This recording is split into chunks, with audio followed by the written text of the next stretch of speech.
Ang libro, may ara nga libro sa eskwelahan, madamo ini sang mga istorya, ginabasa ini sang mga kabataan, madamo sila sa mga natun-an, ginagamit nila ini sa ila klase, importante ang mga libro, ginatinloan gid nila ini, ginaputos manila ini sang plastic. Ang libro means the book. So a libro is a book. May ara nga libro sa eskwelahan. So may ara is there is or there are or has or have.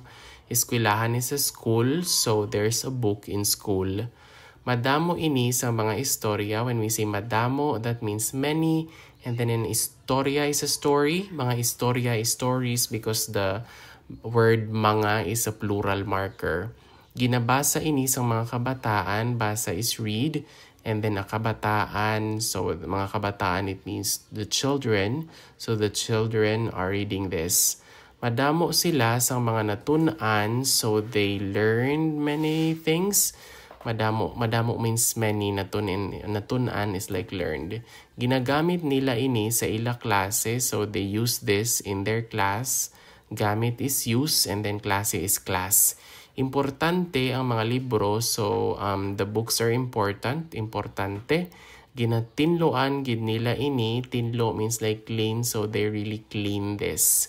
Gid is an intensifier.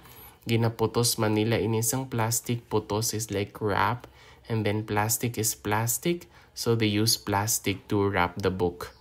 Ang libro, may ara nga libro sa eskwelahan, madamo ini sa mga istorya, ginabasa ini sa mga kabataan, madamo sila sa mga natun-an, ginagamit nila ini sa ila klase.